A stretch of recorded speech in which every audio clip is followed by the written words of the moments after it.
আসসালামু আলাইকুম প্রিয় দর্শক, মাই লাভ মিনি কিচেন জার্মানি থেকে আপনাদের জন্য নিয়ে আসলাম আরো একটা পিঠার রেসিপি। আজকে আপনাদেরকে বানিয়ে দেখাবো হচ্ছে শিরিঞ্জ পিঠা।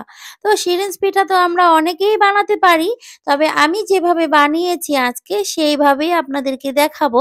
আমার এই পিঠার রেসিপিটা যদি আপনাদের কাছে একটু হলেও ভালো লাগে, তাহলে কিন্তু পিঠাগুলো আপনারা সুন্দরভাবে দেখে যাবেন, ফুল ওয়াচ করবেন, একটুও কিন্তু টেনে টেনে দেখবেন না, তাহলে কিন্তু বুঝতে পারবেন না কিভাবে আমি বানালাম এই পিঠাগুলো খুবই সহজভাবে। সিরিঞ্জ দিয়ে পিঠা বানাতে গেলে কিন্তু অনেক কষ্ট হয়, হাত কিন্তু প্রচণ্ড ব্যথা হয়ে যায়। তো যাই হোক, আমার চ্যানেলে কিন্তু আরও অনেক ধরনের পিঠার রেসিপি দেওয়া আছে, আপনারা চাইলে কিন্তু সেগুলোও দেখে নিতে পারবেন। আমি একটু আপনাদেরকে দেখিয়ে দিচ্ছি। দেখুন, এই যে জালপেস পিঠা বানিয়েছি আমি, ২ রকমের বানিয়েছি, তো সেটা আপনাদেরকে এই যে ছবিতে দেখিয়ে দিচ্ছি। আর এটা হচ্ছে মানে সুজি দিয়ে সেই পুর ভরা নকশি পিঠা। তো এটা অনেক মজাদার হয়েছিল, চাইলে কিন্তু দেখে নিতে পারেন। তো এখন চলে যাচ্ছি মূল রেসিপিতে। এখানে আমরা ২ কাপ চাউলের গুঁড়ি নিচ্ছি। এটা হচ্ছে ভিজা চাউলের গুঁড়া। আর এর সাথে সামান্য একটু লবণ দিয়ে দিলাম স্বাদ অনুযায়ী টেস্ট করে। আর এটা আমি নিয়েছি গরম পানি। গরম পানি দিয়ে জাস্ট এখানে এই ডোটাকে গোলাতে হবে। তাহলে কিন্তু পিঠাগুলো সুন্দর হবে। আর একটু আঠালো, আঠালো হবে এই গুঁড়িটা গোলানোর পরে। সেজন্য কিন্তু অবশ্যই গরম পানি দিয়ে গোলালে পিঠাগুলো খুবই ভালো হয়। তো এখন আমি এই ডোটাকে সুন্দর করে গুলিয়ে নিব। তবে এই সিরিঞ্জ পিঠা বানানোর জন্য গুঁড়িটা যখন আমরা গোলাবো, অল্প, অল্প করে পানি দিয়ে গোলাতে হবে। বেশি করে পানি দিয়ে যদি আমরা গুলিয়ে ফেলি, অথবা মানে একবারে বেশি পানি দিয়ে দেই, তাহলে কিন্তু এগুলো একদম মানে পাতলা হয়ে গেলে আর পিঠা হবে না। সিরিঞ্জ পিঠা বানাতে গেলে একটু ভারী রাখতে হবে। মানে যেমনটা আমি দেখিয়ে দিচ্ছি, দেখুন এই যে চামচে করে নিলে এরকম আলতোভাবে পড়ে যাচ্ছে। আর অনেক পাতলা করা যাবে না এটাকে। তো এভাবে করে গুলিয়ে নিয়ে আমরা একটু সিরিঞ্জের মধ্যে ভরে নিয়ে কিন্তু আগে চেক করে নিব সবসময়। তাহলে যদি দেখবেন যে সুন্দরভাবে বেরিয়ে আসছে, তাহলেই কিন্তু মনে, মনে ভাববেন যে এটা হয়ে গেছে। এটা আর পাতলা করার দরকার নেই। তখন আমরা সুন্দরভাবে বানাতে পারবো। আর এই সিরিঞ্জ পিঠা বানানোর জন্য অবশ্যই কিন্তু গুঁড়িটাকে গুঁড়ি চালনি দিয়ে খুব ভালো করে চেলে নিতে হবে। এর মধ্যে যাতে কোনো রকমের সুজি না থাকে। সুজি থাকলে কিন্তু সিরিঞ্জ দিয়ে বের হবে না। ওই সিরিঞ্জের মাথায় গিয়ে আটকে যাবে। মানে বন্ধ হয়ে যাবে এই সুজি থেকে গেলে। তো যে মানে সুজি যাতে না থাকে, সেইজন্য সুন্দর করে গুঁড়ি চালনি দিয়ে চেলে নিতে হবে গুঁড়িটাকে ভালো করে। এখন আমরা এই যে সিরিঞ্জের মধ্যে আমরা ঢুকিয়ে নিলাম। এখন আমরা এটা দিয়ে একটু বের করে দেখে নিয়েছি অবশ্য, মানে হচ্ছে কিনা। এখন আপনাদেরকে বানিয়ে দেখাবো। আমি একটা কা চারকোনাওয়ালা কাগজ কেটে নিয়েছি ওই মাপ অনুযায়ী। তারপরে উপরে একটা প্লাস্টিকের কাগজ দিচ্ছি। তারপরে আমি এই কাগজের যে একটা মাপ নিয়েছি, সেই মাপ অনুযায়ী বানানোর চেষ্টা করব। তাহলে কিন্তু একই মাপের হবে পিঠাগুলো। আর এতে করে দেখতে অনেক সুন্দর লাগবে। তবে এই যে সিরিঞ্জ দিয়ে পিঠা বানানো কিন্তু আমার কাছে অনেক কঠিন লাগে, কারণ হাত ব্যথা হয়ে যায় প্রচণ্ড। তারপরও কিচ্ছু করার নেই। এখন যেহেতু আপনাদেরকে একটু রেসিপি করে দেখাচ্ছি, সেজন্য আমি কিন্তু অনেক কষ্ট করেই বানিয়ে দেখাচ্ছি। আর আমি এইজন্য সিরিঞ্জ দিয়ে বানানোটা এত একটা পছন্দ করি না। কারণ যতবার বানিয়েছি এই সিরিঞ্জ পিঠা, ততবারই আঙ্গুলগুলো ব্যথা হয়ে গিয়েছে। আর এইজন্য আমি আজকে আপনাদেরকে অন্য একটা সিস্টেমে এই সিরিঞ্জ পিঠা বানিয়ে দেখাবো, যেভাবে বানালে নাকি হাত একটুও ব্যথা হবে না, আর পিঠা হয়ে যাবে অনেক সুন্দর তাড়াতাড়ি। তো যাই হোক, আমি যেরকম পারছি ঠিক সেরকম করেই আপনাদেরকে বানিয়ে দেখাচ্ছি। তো আমি জানি অনেক আপুরা আছে আমার থেকে অনেক বেশি ভালো করে বানাতে পারেন।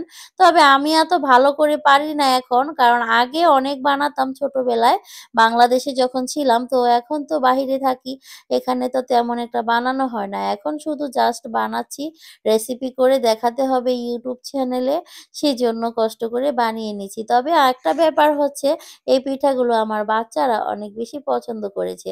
ওরা পছন্দ করেছে বলে আমি অনেক খুশি। কারণ এগুলো ওরা খাবে। আর যদি কেউ না খেত, তাহলে তো এগুলো বানিয়ে, বানিয়ে নষ্ট হতো আরকি। খাওয়া হতো না এই আরকি। তো ওরা খায়, সেজন্যই আমি কয়েকদিন পর, পর আরো বানাচ্ছি। আমার কাছে অনেক ভালোই লাগছে। ওরা যেহেতু খাচ্ছে, ওদের পছন্দ হয়েছে, এইজন্য বেশি ভালো লাগে বানাতে। তাই কিন্তু কয়েকদিন পর, পর আবারও বানাতে চলে আসি। আর আপনাদের মাঝে একটু শেয়ার করি আসলে আসলে পিঠাগুলো কেমন লাগছে দেখতে। আর আমার এই পিঠার রেসিপি যদি আপনাদের কাছে একটু হলেও ভালো লেগে থাকে, অবশ্যই কিন্তু আমার চ্যানেলটাকে সাবস্ক্রাইব করে আমার পাশে থাকবেন। আর যে সকল আপুরা অলরেডি আমার পাশে আছেন, সে সকল আপুদেরকে আমি জানাই অন্তর থেকে অনেক, অনেক শুভেচ্ছা ও ধন্যবাদ। অনেক কৃতজ্ঞ থাকবো আপু আপনাদের কাছে এবং আমি আশা করি যতদিন পর্যন্ত আমরা ইউটিউব চ্যানেলে থাকবো, সেই সকল আপুরা সবাই আমার সাথে থাকবেন। আর আপুরা আপনারা কিন্তু জানেন আমি সবসময় বলি আমি অনেক ব্যস্ত থাকি ছোট বাচ্চা নিয়ে আর আমার অনেক কাজ আছে। চাকরি-বাকরি নিয়ে ব্যস্ত সেজন্য দেখা গেছে আমি যখন সময় পাই তখনই কিন্তু আমি ভিডিওগুলো দেখতে বসি। দেখতে বসি মানে তা না আমি ছেড়ে কাজ করি। আমার রান্নাঘরে একটা স্ট্যান্ড লাগিয়ে নিয়েছি। সেখানে আমি রেখে দেই মোবাইলটা কাজ করতে থাকি আর দেখতে থাকি। বা অনেক সময় মানে কথাগুলো শুনি পরে এসে একটা কমেন্ট করি। যখন শেষ হয়ে যেতে নেয় ওই পর্যায়ে আপুরা। তো যাই হোক আমি কিন্তু আপনাদের সবার ভিডিওগুলো ফুল ওয়াচ করি আপু। তো দেখুন আমার কথায়, কথায় পিঠা কিন্তু কয়েকটাই বানিয়ে নিয়েছি। তো এই পিঠাগুলোকে আমি এখন ভাপে দিয়ে দিব। আর ভাপে দেওয়ার জন্য এই যে এখানে এই যে পাত্রটার মধ্যে আমি পানি বলক দিয়ে নিয়েছি। আর এখন ওটাকে ভাপে দিয়ে দিলাম। আর এদিক দিয়ে আপনাদেরকে একটা জিনিস দেখাচ্ছি। এই যে আমি দেখুন সিরিঞ্জ দিয়ে বানাতে গেলে হাত ব্যথা হয়ে যায়। সেজন্য আমি আর সিরিঞ্জ দিয়ে বানাইনি। মানে আমি ২-৩ টা বানিয়েছিলাম। হাত এত ব্যথা হয়ে গিয়েছিল আমার পক্ষে সম্ভব না সিরিঞ্জ দিয়ে পিঠা বানানো। সেজন্য আমি নতুন কায়দায় আপনাদেরকে একটু বানিয়ে দেখাচ্ছি। আসলে এইভাবে করে বানালে হাতে একটুও ব্যথা হয় না আর পিঠাগুলোও খুব সুন্দর হয়। আমার কাছে আর কি ভালো লেগেছে অনেক এভাবে করে বানাতে। তো এভাবে করে আপনারাও কিন্তু বানাতে পারেন। যারা নাকি সিরিঞ্জ পিঠা অনেক ভালোবাসেন, অনেক পছন্দ করেন তারা কিন্তু এরকম পলি ব্যাগের মধ্যে ভরেও বানাতে পারবেন। সেক্ষেত্রে আপনাদের এই ডোটা সামান্য একটু পাতলা করতে হবে। এক্কেবারে সামান্য একটু পাতলা করলেই হয়ে যাবে। আর সিরিঞ্জ দিয়ে বানাতে গেলে একটু মানে ভারী রাখতে হয়। বেশি পাতলা করা যায় না। তো এটা দিয়ে আমি বানাচ্ছি তো আপনাদেরকে আসলে ঠিকঠাক মতো দেখাতে পারছি না। কারণ আমার ক্যামেরাটা উপরে ছিল। আর আগেরটা যে দেখালাম সেটা আমার মেয়ে ধরে দিয়েছিল আর আমি একা, একা মানে ডিজাইনটা করে নিয়েছিলাম। ২ জন থাকলে আরকি ভালো হয় দেখাতে। তো এই যে আমি আমার হাত দিয়ে বানিয়ে নিলাম এটা। এটা হচ্ছে সিরিঞ্জ ছাড়া। তো এখন এই যে সিরিঞ্জ ছাড়া যেগুলো বানিয়েছি সেগুলো এখন আমি ভাপে দিয়ে সিদ্ধ করে নেব। মানে সব কয়টা পিঠাই আমি ভাপে দিয়ে সিদ্ধ করে নিব এখন। সবগুলো পিঠা বানিয়ে দেখাতে গেলে তো ভিডিওটা অনেক বড় হয়ে যেত। সেজন্য আপনাদেরকে ২ ধরনের ২ টা আইটেমে মানে পিঠা বানিয়ে দেখালাম। কোনটা আপনাদের কাছে সহজ লেগেছে সেটা আমাকে কমেন্টের মাধ্যমে জানাবেন। তো পিঠাগুলো বানানোর পরে রোদ্রে শুকিয়ে নিয়েছি।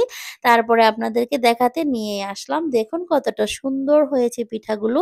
আমার কাছে অনেকই ভালো লাগছে, অনেক সুন্দর লাগছে। আপনাদের কার, কার কাছে ভালো লেগেছে? ভালো লাগলে কিন্তু অবশ্যই আমাকে একটু কমেন্টের মাধ্যমে জানাতে পারেন। তাহলে আমার কাছে আরকি ভালো লাগবে, মনটা খুশি হবে এই আরকি। তবে আজকের পিঠাগুলো আমি আর ভেজে দেখাবো না।